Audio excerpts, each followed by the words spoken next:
We are incentivized to not move because in our past, movement burned up calories. There wasn't that much food. When we finally got food, we were incentivized to overeat it. And if it was calorie dense, we'd eat even more of it because we want to put on fat for the next time we didn't have food around.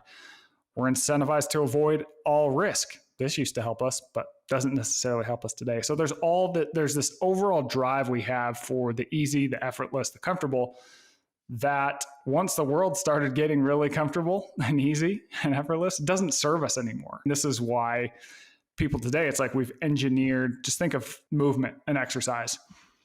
It's like we've engineered movement out of our days, which is not surprising because we have this drive to be lazy. It used to be helpful. But now we're not, there's not many incentives to exercise internally, but we know we need effort. Think about our food system. It's like the most popular foods that we consume are all super calorie dense because we are rewarded when we eat calorie dense food with a shot of dopamine. Now, the average foods that people eat, they're way more calorie dense than anything you'd find in nature.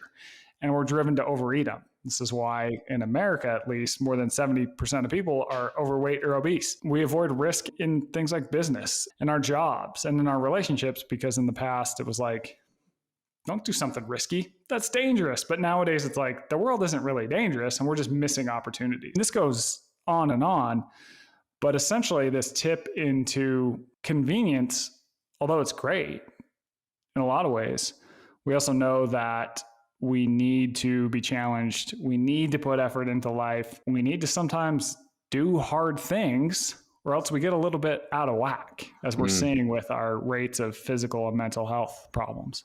Yeah, I agree with you 100%. I was early to adopt a mindset along the lines of what you've just explained. I was in mastermind groups with predominantly men, sometimes men-only groups.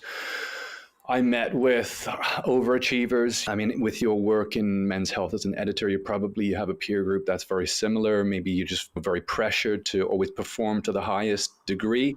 So I immediately learned what it's like to challenge yourself and to always be on the edge of comfort, maybe with one foot outside the circle of comfort in the uncertainty zone. And people like Iceman Hoff are constantly pushing these messages. I remember I was listening to a podcast episode he did with Jordan Peterson recently.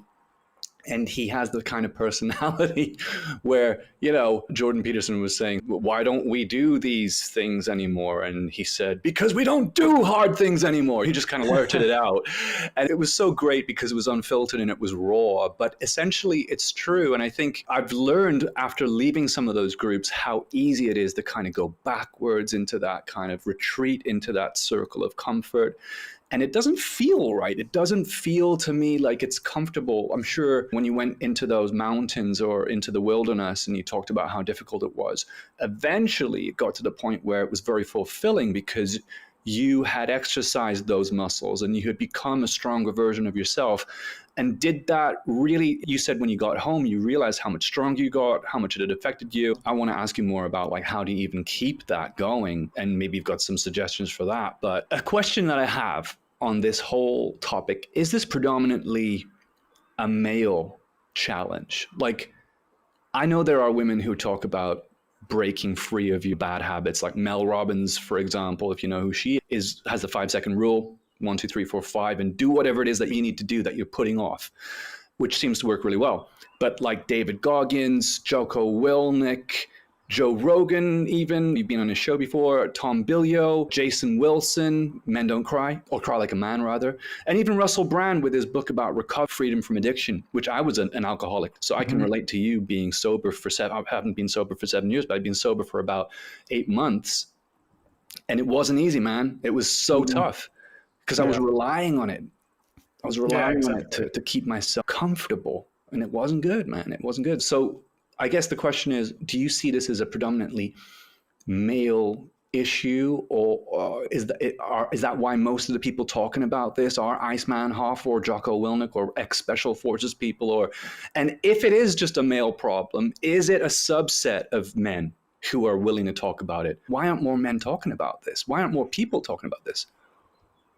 I don't think it is just a male thing. And I say that just based on the reaction to my book. I probably get half and half, men and women, to be honest. And especially I have a chapter on physical activity and the idea of rucking and carrying heavy stuff as a form of exercise. And a lot of women have really glommed onto that. I think when you look at traditional societies, men have typically been sent out to do things like hunting. And oftentimes rites of passage for men were probably more physically difficult and spent out in nature than for women. But we also know that women probably did more work as we evolved. And the men would go out and hunt, but the women were gathering. They were having to carry around kids all day. I think that just a lot of the way culturally things are framed, that men still get sent out into war. So there's this sense of, oh, that person was a SEAL. That's a really badass job. But I do think that, and those people just have the loudest voices and they have the backgrounds of that I think attract people. But I do think that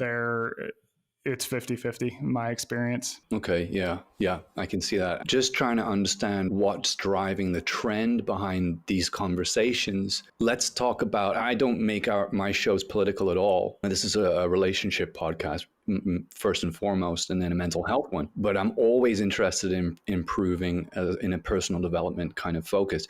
But in terms of politics, do you see an alignment of comfort rising to the degree it's at now, and the kind of left ideologies of kind of individualism and freedom and liberty and just being able to do whatever you want, regardless of the kind of impact it might have on you? Or do you see an alignment there? Is that why there's like a heightened leftist movement right now? That's a good question. I think that I will say this. So one thing that I talk about in the book is this idea that we've removed boredom from our lives. So boredom was this evolutionary discomfort that essentially told us that whatever we were doing with our time, it had worn thin. The return on our time invested just wasn't working out anymore. So picture yourself on a hunt. You haven't seen an animal for 12 hours. Boredom would kick on and basically be like, hey, if you want to survive, you're going to need food. You should go dig some potatoes or pick some fruit or whatever it may be. Nowadays, we have a really easy fix for boredom, right? We get on our cell phone, we watch TV. You look at least the data on Americans, we spend more than 11 hours a day engaging with digital media. So this is our cell phones. This is like Instagram, Twitter. This is Netflix on TV screens. This is computer screens. So we have this really easy out for boredom. And I think what you've also seen with the rise of digital media and essentially its evolution with algorithms that push us, that are tailor-made for us. If I have a certain political ideology, I can just fall into that and just read only that. And I'm only going to see stuff that I agree with. And I'm not going to see stuff that I don't agree with because I don't click on that. I don't spend as much time with that. And therefore, the companies aren't getting their advertising hits. And I think when you have a country where two people can Google the exact same thing and get totally different results and totally different truths, there's going to be a little bit of tension. And so I think that, to go back to your question about politics, I do think that this evolutionary drive we have to not be bored, to focus on information that is negative and inflammatory, also focusing on that used to keep us alive, paired with really smart algorithms that tell us what we want to hear, is why you're seeing such a political divide in the US and other countries. So I don't know if that answers your question, but it's kind of some thoughts that came to mind. No, it's all good. It definitely makes sense. And there's this ongoing kind of pressure to be on the right side of history during these really tumultuous times with these crazy policies on, let's say, allowing kids to choose their gender when they haven't even developed to the point where they even know what that really means. And we're living in a world now at the moment where I think things are just so politically divisive and just so crazy. But back to the topic of comfort, and I wanted to ask you more about your journey. So what were the major takeaways that you got from looking into this information and studying it and practicing it? What were the major takeaways that you got for being able to take control of your life, essentially, and being able to make decisions that were in your best interests, maybe in the longer term, because we're talking about, to a certain degree, we're talking about offsetting the initial pleasure of the moment in return for doing something that's going to reward you further down the line. It's going to be a little bit more hard, it's going to be a little bit more tough, but you're going to get more value and fulfillment from it because you're offsetting that initial pleasure. And the initial pleasure is one of the major factors of comfort. Is, okay, now I don't need to do anything, I can just stay here comfortable and things will continue on the status quo. So how did you manage to break away? Can we quantify that and replicate that for other people?